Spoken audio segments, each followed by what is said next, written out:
one of their better man coverage beaters, if we're talking about, separation and creating separation, in Dalton Kincaid. And he's our tapped-in player presented by Thin Man Brewery. Dalton Kincaid, to me, obviously one of the bright spots of the Bills offense. And I think this is a good sign for the Bills offense if we're talking an identity. The Bills are a run game, run-focused identity right now with James Cook. He won. There's a reason why he was the player of the month, on the offensive side of the ball. So trying to figure out an identity in the pass game is still being I do think that's still being figured out. And I think that's why this game was a good sign, because Dalton Kincaid should be that guy for the Bills offense. Yeah, Dalton Kincaid had a fantastic game. The numbers are great, right? 108 yards, his first 100-yard receiving game of his NFL career. Maybe what I'm most encouraged by is the fact that he had 6 balls thrown his way. You know how many times he caught it? 6. And I'm not saying because of drops. I'm saying because of the chemistry with him and Josh. How many times last year, Eric, did we talk about, and Josh even talk about, they just weren't on the same page? Yeah. That's not the case this year. Dalton and Josh are on the same page, and you see it a lot. And I thought that matchup was maybe one they should have gone back to a little bit more, no doubt, a little bit more often. But look, the Patriots made some adjustments as well, probably taking a little bit of that away. But Dalton Kincaid was the player last night that I think the Bills drafted him to be and want him to be. And he was a big part of the offense in the passing game. And of course, he's become a better blocker. You can keep him on the field in all situations as well. But that's why he's the tapped in player, because he was pretty tapped in last night with that 108-yard receiving performance. I think Brady, if he's done one thing well, aside from the run game, if he's done one thing well, it's maximize this guy. 6.3 yards after the catch per reception for Dalton Kincaid right now. That's 17th overall among all receivers, all tight ends, and all running backs. He's got 2.63 yards per route run, which is 5th behind Amon-Ra St. Brown of the Detroit Lions. A 37.5% explosive reception percentage. That's 1st overall among all wide receivers, tight ends, and running backs. And he obviously is also efficient for this Bills offense. He makes some plays in high leverage moments for them. And I just think, like you said, they need to go back to that more when we're talking run action, when we're talking play action, because you saw some of the big plays by Kincaid in this game off of play action. And like I said, if their identity is a run game offense with James Cook and he's lighting it up and difficult to stop, why aren't you running play action more than they already are? Because when they do and they target Kincaid, good things happen for the Bills offense. Yeah, we just saw a flea flicker right there, right? A little chicanery there. There's Kincaid. They wanted to go down the field a little bit more on that play, but Kincaid made, his himself available on that play. And I think 13 personnel has worked really well for the Bills this year, because they can do so much with all 3 of those tight ends. And this isn't a game we're talking about how great Jackson Hawes was as a blocker.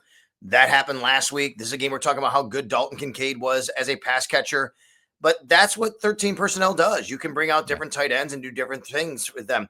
I think the concern from Bills fans, and might be rightfully so, is separation from the wide receiver group, because now it looks like you have your tight end room where you need it. You're wanting to do things with them. They need a little more separation from the wide receiver room, but very nice job by Dalton Kincaid. And like I said, I think the biggest thing for me is 6 catches, 6. And what do you have his stat? Let me see his targets to catches. I can look that up right now. But on the season, just so much better than last year. 6 targets, 6 and what for the season, though? I just want to see this real quick. So here we go.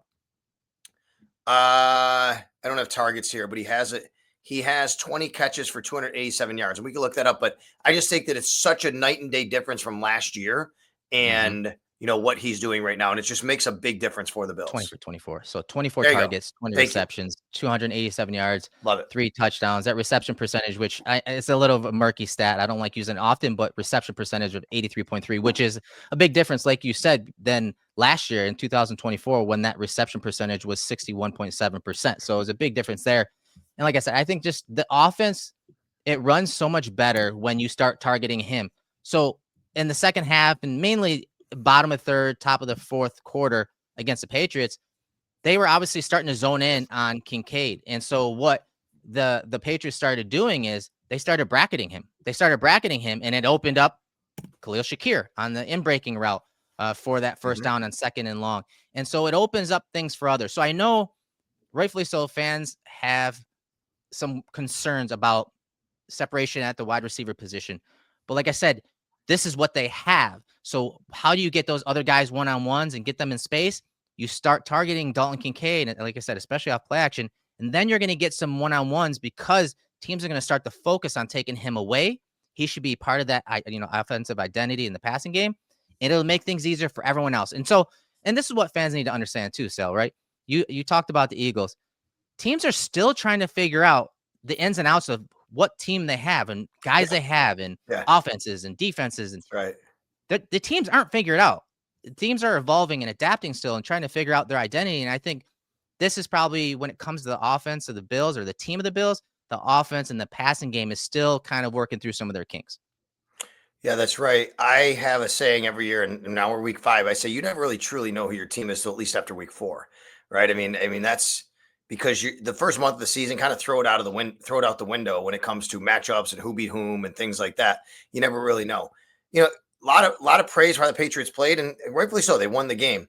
Look at the numbers in this. Really, this was a very even game. I mean, the total yards was very even. How about this? Exactly 6.0 yards per play per team, right? Yeah. I mean, everything was Josh and Drake May had almost identical stats. One was 22 of 30, one was 22 of 31. You know what the difference was? The Bills had 2 more penalties. Now I know actually yet less yards, and they had 2 more turnovers. That's the difference. The 2 turnovers. That's the difference in this game, especially a red zone turnover. Think about the red zone turnover. We just talked about Khalil Shakir has the penalty, pushes them back. Josh has the interception. It's a 3-point game. Very least, you get out of there with a field goal. We're talking about a different result in this game. No doubt. And again, not many bright things to say about the Bills offense in this game, but Dalton Kincaid was definitely one of them. And I think it's a good sign for the Bills offense going forward, a good sign for this podcast. And they've been here since the start of this podcast. That's Thin Man Brewery, and they're bringing a fan favorite. Pils Mafia is getting a bold rebrand, and it's bringing back up introducing Mafia Light.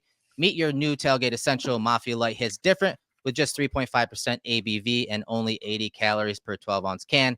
Drinks like water with notes of beer. Check it out at your local grocery stores and gas stations in Western New York. It is out now this summer and going into fall. And hopefully a lot of you guys were drinking this prior to the game yesterday out at your tailgate. We appreciate Thin Man Brewery going ahead and sponsoring us for this year. And we appreciate Dalton Kincaid. I think the Bills are onto something, and Joe Brady's onto something with how they're using him this year in the Bills offense.